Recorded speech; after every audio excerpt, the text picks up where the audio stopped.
됐을 뻔했습니다.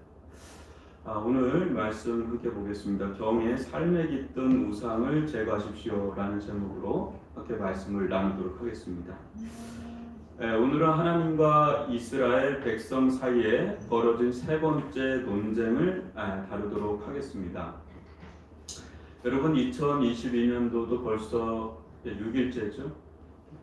한 주가 얼마나 빠르게 지나는지 참 빠릅니다. 이렇게 51주만 잘 보내면 여러분 1년 잘 보내는 겁니다. 지금까지 잘 보냈죠? 근데 어떻습니까? 벌써 조짐이 있잖아요. 그렇죠? 야심찼던 새 각종 계획 또 삶의 의지박약 증세가 나타나지 않습니까? 두 가지죠. 하나는 외적으로 잠깐 의지를 발현한다고 그게 다가 아님을 말입니다. 의지는 결국 마음의 문제라는 것을 알 수가 있습니다.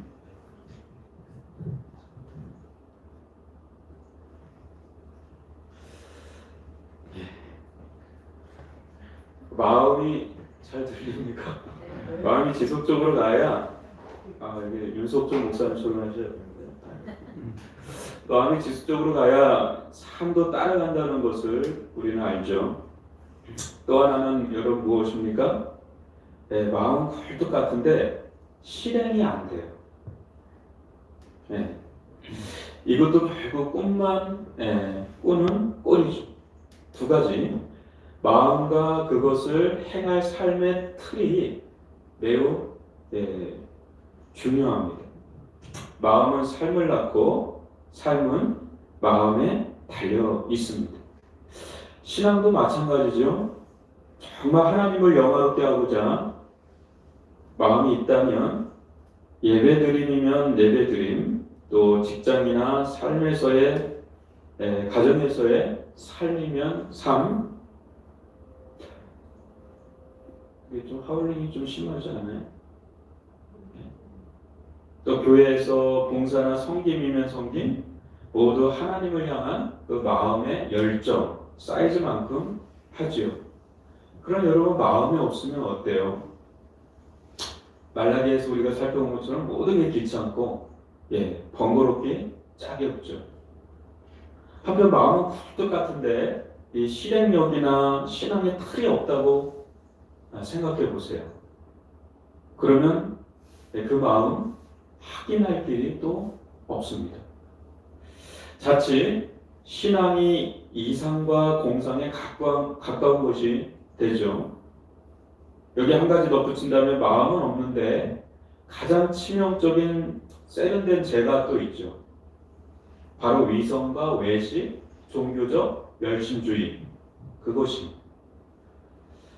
우리는 이런 현상을 항상 균형 있게 생각해 봐야 합니다. 오늘 말씀 바로 이런 부분을 지적하는 말씀입니다. 하나님은 제사장에 이어서 일반 백성들을 향해서 말씀하십니다. 이때 하나님은 백성들의 마음이 아닌 삶의 문제를 건드리십니다. 그러나 알고 보면 이는 결국 하나님과 관계 문제, 즉 마음 문제로 이어진다는 것을 알 수가 있죠. 신앙은 언제나 마음 중심이 중요합니다. 오히려 더 감사해요. 앞에 자막기가 안 나와서. 이제 성경을 좀 봐야죠. 교회에서, 그죠? 너무 우리가 자막에 의존하는 것 같다 이런 생각이 드는데요. 마음은 반드시 삶 속에 드러나요. 감추거나 숨길 수가 없습니다. 우리는 마음을 품은 만큼 삽니다. 눈에 보이지 않는 마음을 확인할 길은 삶을 보는 것 외에 다른 길이 없습니다. 하나님은 이를 너무 잘 아시기에 삶을 건드리면서 이스라엘 백성의 마음 깊숙한 곳까지 터치하고 들어가십니다. 여러분 10절로 12절을 교독으로 읽어보겠습니다. 우리는 한 아버지를 가지지 아니하였느냐? 하나님께서 지으신 바가 아니냐? 어찌하여 우리 각 사람이 자기 형제에게 거짓을 행하여 우리 조상들의 언약을 욕되게 하느냐? 유다는 거짓을 행하였고 이스라엘과 예루살렘 중에서는 마땅한 일을 행하였으며 유다는 여호와께서 사랑하시는 그 성결을 욕되게 하여 이방신의 딸과 결혼하였으니 이 일을 행하는 사람에게 속한 자는 떼는 자나 응답하는 자는 물론이요 만군의 여호와께서 제사를 드리는 자도 여호와께서 야곱의 장막 가운데에서 끊어 버리시리라. 아멘. 이스라엘 백성 가운데 두 가지 큰 제약이 만연해 있었습니다. 하나는 서로를 향해 거짓으로 행하였다는 겁니다. 여기서 거짓을 행하다라는 팁을 박아두면요, 결혼 생활에서나 정치, 경제 같은 사회생활에서나 일상에서 거짓말하고 불쌍히 여기지도 않고 자기 이익이라면 배반하고 신의를 저버리는 모든 것들을 의미합니다. 뿐만 아니라 하나님의 관계에서도 거짓으로 행하는 신실하지 못함, 배역, 반역, 거역, 그 모든 것을 포괄하는 포괄적 단어예요. 그러니까 뭡니까? 한 아버지, 즉 창조의 아버지 되신 그 하나님 앞에 우리 모두가 한 고륙지체인데, 형제자매인데 이웃을 향해서 거짓을 행하는 것은 단순히 사람과 사람과의 관계 파괴가 아닌 하나님과 맺어진 언약, 하나님 안에서 하나된 관계들을 끊어버리는 치명적인 죄라는 거예요. 더군다나 구약 이스라엘 백성과 달리 신약의 참된 이스라엘인 이 교회는 서로 거짓으로 대해서는 안 되죠. 거짓은 서로를 향한 신뢰를 깨뜨리고 결국 참된 사랑의 관계를 파괴합니다.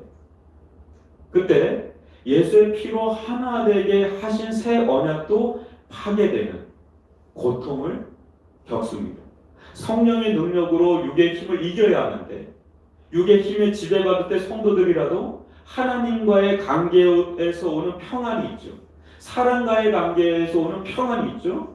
그것을 잃어버리는 막힌 삶을 살게 되는 고통을 겪습니다. 여러분, 에베소서 4장 2절로 4절 여러분들이 피기는 너무 어려울 것 같고 제가 읽어드리겠습니다. 모든 겸손과 온유로 하고 오래 참음으로 사랑 가운데서 서로 용납하고 평안에 매는 줄로 성령이 하나 되게 하신 것을 힘써 지키라. 몸이 하나여 성령도 한 분이시니 이와 같이 너희가 부르심의 한 소망 안에서 부르심을 받았느냐.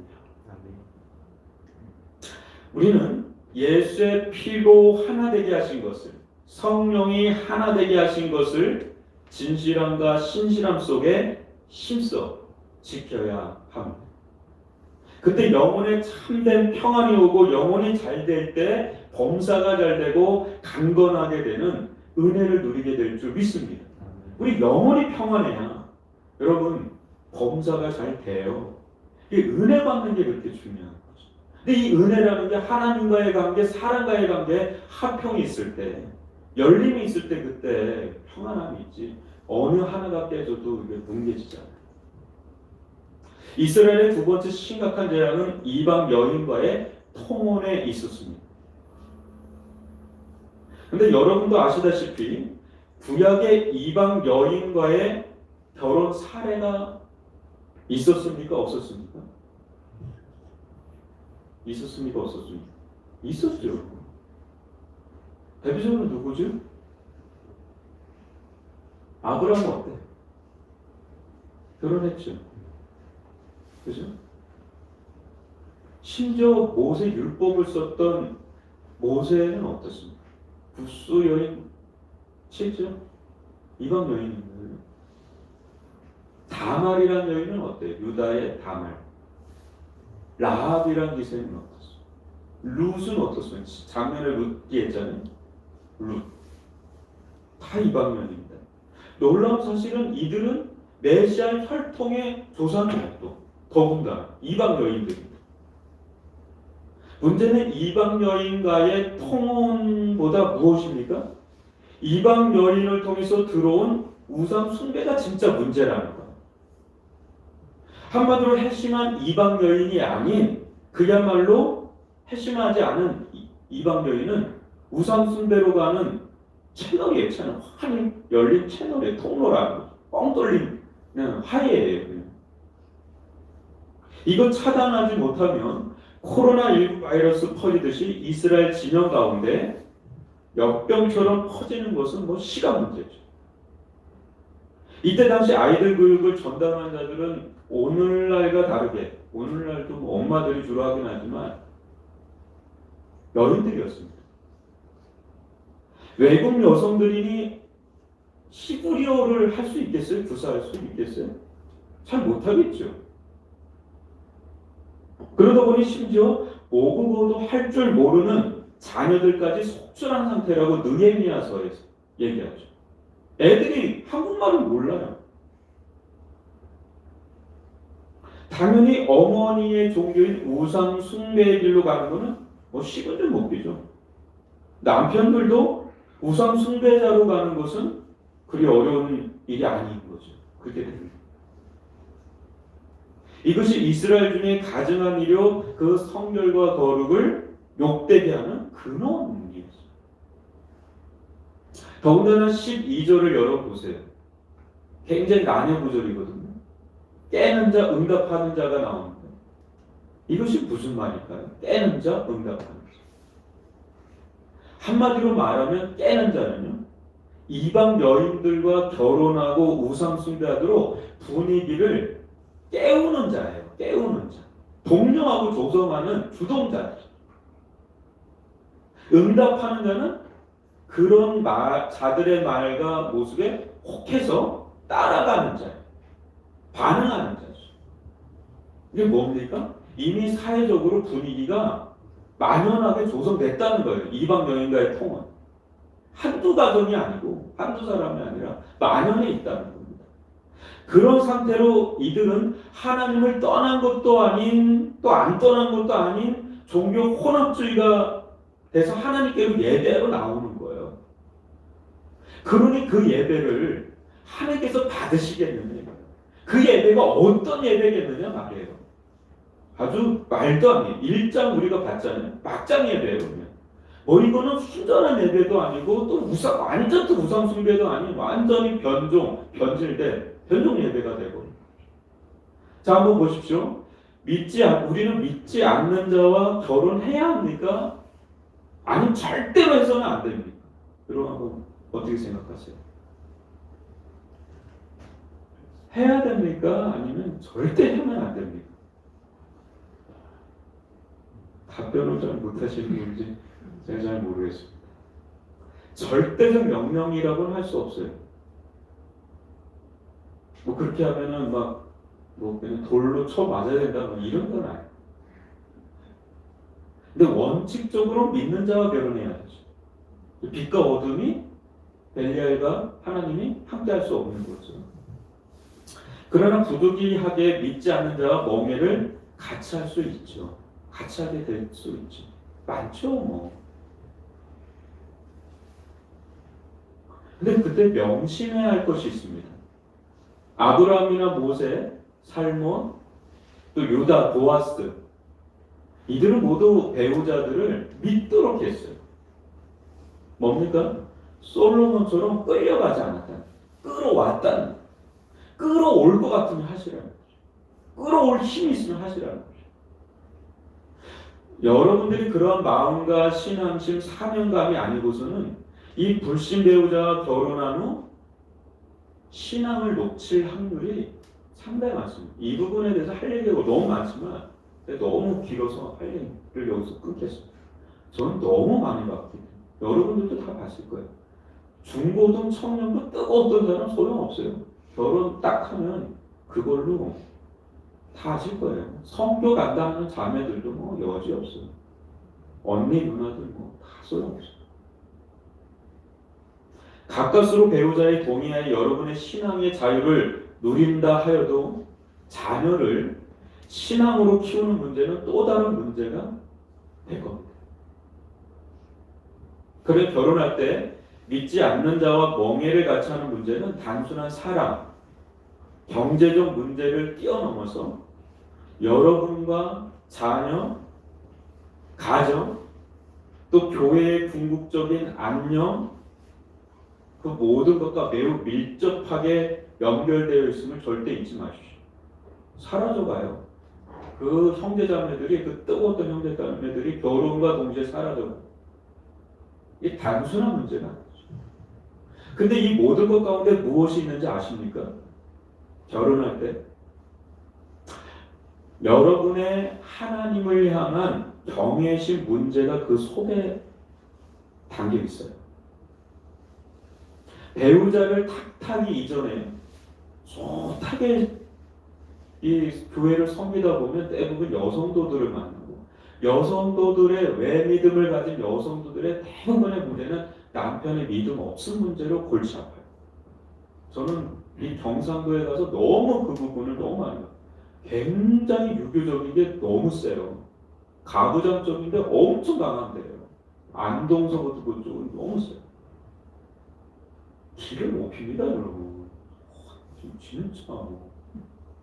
다 그러면 이렇게 풀어야 돼요. 어디 여자 눈을 딱 뜰 그런 거의 없어요. 제가 너무 놀랐어요. 여러분은 참 진짜 인격적인 남편 맞는 거. 근데 무엇이 이 사람과 결혼하는 내적 동기인지를 한번 보세요. 본인이 선택했잖아요. 근데 결혼할 때 본인이 선택했잖아요. 누가 뭐 강압하는 게 아니잖아요. 본인이 선택한 거죠. 그것이 여러분을 말해주는 거예요. 잘 보세요. 내가 이 사람을 선택하는, 결혼하는 내면의 동기를 보라는 거죠.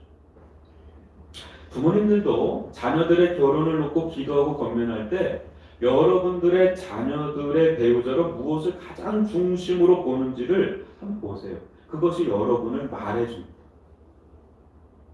나는 신앙만 본다. 말은 그렇게 할지 모르지만 속을 한번 잘 들어보다 보십시오. 그게 우리예요. 그게 우리예요.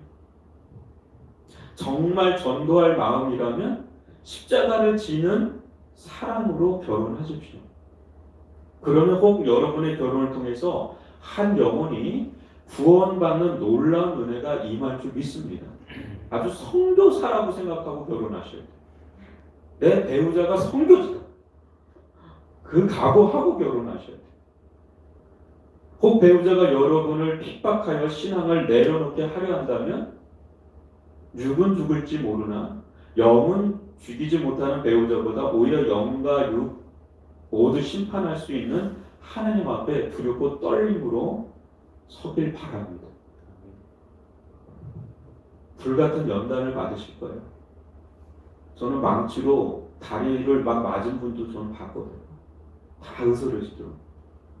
그래도 그분은 불같은 연단 속에서 결국 버티더라고요. 승리하시더라고요.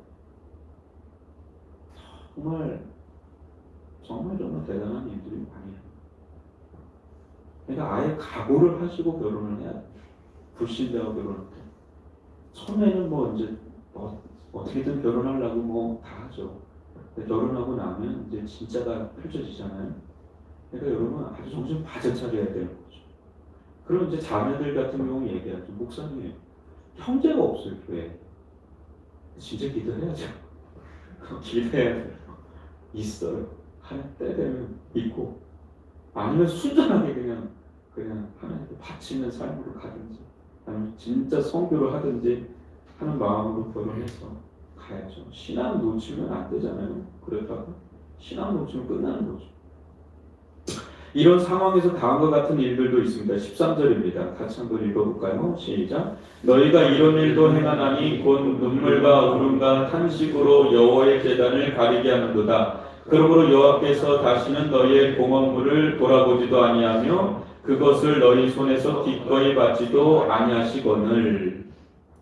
언뜻 보면 하나님의 제단 앞에 눈물, 울음, 탄식으로 나아가는 것, 그럼 좋아 보이지 않습니까? 근데 하나님은 악어의 눈물 같은 이 거짓 종교성 연출에 절대 속지 않습니다. 이것은 하나님 앞에 눈 가리며 연막 전술에 불과한 신용입니다. 이런 것이 다 어디로부터 생겨난 것입니까? 이들이 스스로 고안한 종교적 장치일까요? 눈물 흘리는 척, 울음 흘리는 척, 이렇게 탄식하는 척하는 거거든요. 다 뭐에 대해서 오겠어요? 저렴하게 들어온 해의 수입료니까요. 정확하게 이것은 이교도들의 우상 숭배로부터 흘러들어온 종교 행위들입니다. 그걸 이제 응용한 거죠. 이렇게 하면 하나님도 받으실 거예요. 자신들이 믿는 우상 자신처럼 눈물 흘리는 척, 눈물, 울음, 탄식으로 하는 척 신용하면 하나님도 들으실 줄 아는 것이죠. 아니죠. 사람도 저 사람이 진심인지 아닌지를 아는데 하물며 하늘에 계신 하나님께서 우리가 어떤 태도로 나오고 어떻게 저렇게 기도하고 눈물을 흘리는지를 모르실 리가 있겠어요. 신용으로 안 된다는 거죠. 하나님은 신령 태도를 감찰하는 분이시기 때문에 오히려 이런 모습을 몹시 역겨워하십니다. 역겨워하십니다. 다시는 그런 자들의 봉헌물을 돌아보지도 기꺼이 받지도 아니하겠다. 아주 선포를 해버리죠. 눈물, 탄식, 울음까지 하는데 그건 척하는 거 신용. 토하여버리겠다. 아무 쓸모없는 예배, 예물, 믿음이 빠진 종교적 행위일 뿐이라는 거죠. 사랑하는 성도 여러분, 이스라엘 백성처럼 제사를 드리는 자동 효력을 발휘할 것이란 이 우상 숭배적이고 이교도적인 생각은 아예 갖지 말아야 돼요. 여러분, 예배 드리면 그냥 기도하면 또 헌금하면 하나님께서 자동 복을 주시겠지. 천만의 만만해요. 자동 없어요. 그냥 자판기 누르지 이렇게 하면 이렇게 해주겠지. 그게 아니다라는 거죠. 그 이교도적인 거, 샤머니즘적인 거죠. 인위적인 모습이 들어가면 들어갈수록 하나님으로부터 멀어져가 그걸 의존해요. 내가 예배 드렸다, 내가 기도했다, 내가 뭐 섬겼다, 내가 헌금했다, 이걸 의지해야겠다. 왜 안 해주시냐고, 왜 축복 안 해주시냐고, 하나님 살아계시냐고, 사랑하는 거 맞냐고, 이렇게 막 항변하기가 일수죠. 신용을 하면 안 돼요. 신용, 척하는 거. 사람은 또 속일 수 있어요. 하나님 못 속여요. 제가 얘기했죠. 그 새벽에 미국 교회가 한번 발칵 뒤집힌 적이 있어요. 장로님이 미국의 그 필라델피아가 어디 유명한 장로님이 있어요. 모든 사람이 존경을 하고. 근데 그분이 떨고다가 암에 걸렸네. 시한부 인생이 됐네. 완전히 하나님 저버리고 끝나버렸어요. 그것 때문에 아주 미국에 있는 교회에서 발칵 뒤집힌 그게 한국에도 전달돼가지고 그냥 뭐 정신 차리라고 목사님들이. 그 마지막 그 담임 목사님이 당신 이렇게 하면 천국 못 간다고 했는데도 끝까지 회개하지 않고 그냥 죽어버려. 하나님 먹으시 상관없다. 그렇게 하고 죽을 맞으니까 교회가 완전히 뒤집혀지고 사회가 뒤집혀진 거예요. 신용하고 척하면 안 된다는 거죠. 마음. 여러분, 하나님 앞에는 거짓이나 신용, 장기 섞인 마음, 천지신명님께 비나이다라는 식의 그렇게 하면 안 돼요. 참된 믿음으로 인격 대 인격으로 가야 돼요. 하나님이 인격적인 존재입니다. 인격 대 인격은 알잖아요. 그죠? 서로 교류가 되잖아요. 그런 예배를 받으시고 그런 기도를 받으세요. 진심으로. 정말 하나님과 교통이 이루어져야 돼요. 여러분 14절로 16절도 한번 같이 교독으로 읽어봅니다. 너희는 이르기를 어찌 됨이니까 하는도다. 이는 너와 내가 어려서 맞이한 아내 사이에 여호와께서 증인이 되시기 때문이라. 그는 내 짝이요 너와 서약한 아내로되 내가 그에게 거짓을 행하였도다. 그에게는 영이 충만하였으나 오직 하나를 만들지 아니하였느냐. 어찌하여 하나가 만드셨느냐. 이는 경건한 사람을 얻고자 하시니라. 그러므로 내 신령을 성결시켜 어려서 맞이한 아내에게 거짓을 행하지 말지니라. 이스라엘 하나님 여호와가 이르노니 나는 이혼하는 것과 옷으로 학대를 가리는 자를 미워하노라. 만군의 여호와의 말이니라. 그러므로 너희 심령을 상가지켜 거짓을 행하지 말지니라. 이 부분은 이스라엘 가운데 이 부부 문제 중에 만연하게 시작한 이혼 문제를 지적하고 있는 장면입니다. 결혼 제도는 사람이 만들어낸 제도가 아니죠. 이는 하나님께서 창조시에 직접 만드신 신성한 제도입니다. 결혼. 한 분 하나님은 한 가정을 만드사 경건한 자손을 얻으려 하셨어요. 이게 하나님의 계획이에요. 그러나 적법한 사유 없이 억울하고 부조리하게 이혼을 가만히 하는 경우에 배우자에게 거짓을 행하는 것에 앞서서 이 또한 뭐예요? 한 가정을 이루게 하신 하나님을 대적하는 행위라는 거예요. 그러나 이 속에도 무엇이 놓여 있는 것입니까? 단순히 이혼 한 해 만에 문제가 아닌 이 속에 하나님을 저버리고 세상을 따라가는 우상 숭배가 있음을 지적하시는 거예요. 지금 이 장면에서. 하나님을 향한 경외심이 사라져갈 때 자연스레 우리들의 삶에 윤리와 도덕은 붕괴되고 상실되기 시작합니다. 아나무인격으로 자신이 이 세상의 주요 왕이 돼서 제 뜻대로 제 멋대로 살아가지요. 하나님은 모르신다는 거. 하나님은 안 보이신다. 하나님은 안 계신다. 하나님은 어떤 일도 행하지 않는다. 내가 이렇게 생활해도. 그것은 곧 하나님을 부정함과 동시에 하나님을 멸시함이 그 마음 가운데 고스란히 배어 있는 것입니다. 그때 배우자를 향한 경제적인 압박, 여기서 나오는 것은 폭력이에요. 폭력. 폭언. 말할 수 없는 수치심, 모멸감, 기본적인 신뢰, 상식적인 수준의 의무도 하지 않는 그런 채로 이혼을 반강제적으로 피를 말리면서 감행할 경우 그것은 그 배우자를 향해서 죄를 범하는 것을 넘어서서 하나 되게 하신 하나님께 죄를 범하는. 근데 그런 가운데도 너희들이 예배자리로 나온다는 거예요. 그런 가운데. 근데 그런 예배를 하나님 받으시겠느냐 이런 거예요. 지금. 근데 이스라엘 가운데 이게 만연한 거예요. 남편이 아내를 그렇게 하면서도 예배자리로 나오는 거예요. 그러니까 그 예배를 하나님께서 역겨워하시는 거예요. 토하여 내버리겠다. 그냥 그렇게 그 장면이에요. 지금.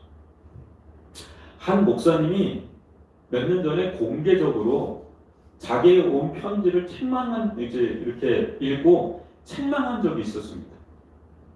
누구라면 여러분도 알 텐데 그 내용인지 목사님 교회에 자기 남편이 예배 출석을 하고 있다는 겁니다. 그런데 상간녀와 함께 매주 거룩한 예배 자리로 나가고 있다는 그 내용을 가슴이 찢어지도록 울부짖는 아내의 한 맺힌 눈물의 편지였어요. 그때 수천 명이 모이는 대형 교인이 뭐 누군지를 알겠어요. 성도들에게 양해를 구하고 편지를 공개적으로 읽어버렸어요. 구구절절. 그리고 아주 철망을 했어요. 공개적으로. 누군지 모르니까. 회개하고 가정의 품으로 돌아가든지 이 예배 자리에서 떠나라. 가시라고.